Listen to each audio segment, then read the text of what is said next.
Hi friends, welcome back to my channel. నేను మీ సుమా. మీకు ఈరోజు వెజిటేబుల్ రవ్వ గుంత పొంగనాలు ఎలా చేయాలో చూపిస్తున్నాను. చాలా సింపుల్ రెసిపీ, ఈజీగా మార్నింగ్ టైంలో మనము టిఫిన్ అనేది చేసుకోవచ్చు. సో ఈ టిఫిన్ వల్ల 10 to 15 మినిట్స్ వరకు ఈజీగా ప్రిపేర్ చేసుకోవచ్చు. చాలా అంటే చాలా బాగుంటుంది. ఈవినింగ్ స్నాక్స్ అని కూడా చేసుకోవచ్చు. పిల్లలు అయితే చాలా ఇష్టంగా తింటారు ఫ్రెండ్స్. సో అది ఎలా చేయాలో మీకు చూపిస్తున్నాను. ముందుగా నేను ఒక మిక్సీ జార్లో నేను 1 కప్పు పల్లీలు వేయించుకున్నాను. తర్వాత నేను ఇక్కడ 1 కప్పు పుట్నాల పప్పు కూడా వేయించుకున్నాను. సో 3 పచ్చిమిర్చి యాడ్ చేశాను. టేస్ట్ తగినంత సాల్ట్ వేసాను. సో అదంతా మంచి నేను మిక్సీ అనేది పట్టేసుకున్నాను.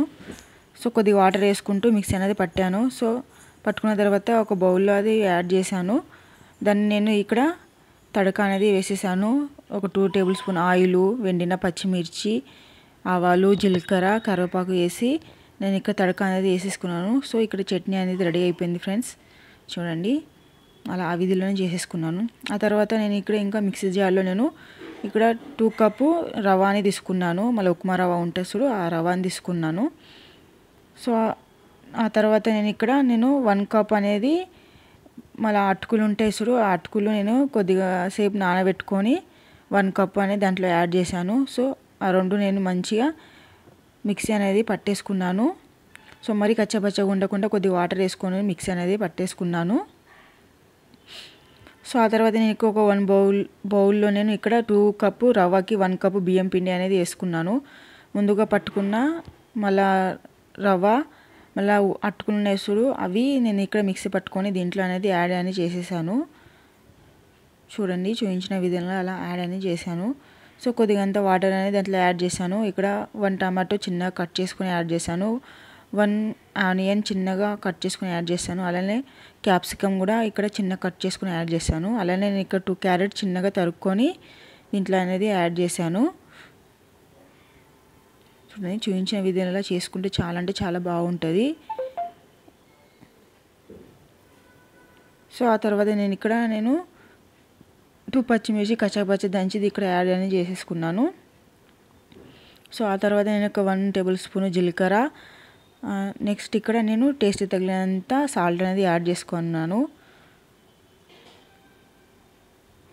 సో అదంతా చక్కగా నేను ఇక్కడ హ్యాండ్తో అనేది చక్కగా కలుపుకున్నాను. మరి ఎక్కువ వాటర్ వేయకుండా కొద్దిగా వాటర్ పోసుకొని కలుపుకున్నాను. పెట్టుకున్న మళ్ళీ ఇక్కడ ప్యాన్ ఉంటుంది కదా, అప్పం ప్యాను. సో ఆ ప్యాన్లో నేను కొద్దిగా అంతా ఆయిల్ అంతా వేసుకొని ఆ స్పూన్తో ఇక్కడ నేను అది అప్పంలాగానే వేసుకుంటున్నాను. చూడండి, చూపించిన విధంగా. సో వేసుకుంటే చాలా అంటే చాలా బాగుంటుందండి. మార్నింగ్ టైంలో మనకు టిఫిన్ అనేది చాలా ఈజీగా ప్రిపేర్ చేసుకోవచ్చు. ఆ తర్వాత నీకు 3 మినిట్స్ వరకు క్యాప్ అనేది పెట్టేసాను. గ్యాస్ మీడియం ఫ్లేమ్లో ఉంచుకొని అది ఇక్కడ కాల్చుకుంటే చాలా అంటే చాలా బాగుంటుంది. 2 సైడ్ అనేది కాల్చుకోవాలి. చూడండి, అలా చూపించిన విధంగా. మార్నింగ్ టైంలో మనకు టిఫిన్కి ఎలాంటి ఇడ్లీ పిండి, దోశ పిండి లేకపోతే సో ఇది ఇన్స్టెంట్గా ఒక 10 to 15 మినిట్స్ వరకు ఈజీగా ప్రిపేర్ అనేది చేసుకోవచ్చు. చాలా అంటే చాలా బాగుంటారు. సో చేసిన తర్వాత ఒక ప్లేట్లో మనం సర్వ్ చేసుకోవాలి. అంతే ఫ్రెండ్స్, ఎంత బాగా వచ్చినాయి చూడండి. సాఫ్ట్గా, స్పాంజీగా చాలా అంటే చాలా బాగుంటుంది. సో పిల్లలు కూడా చాలా ఇష్టంగా తింటారు.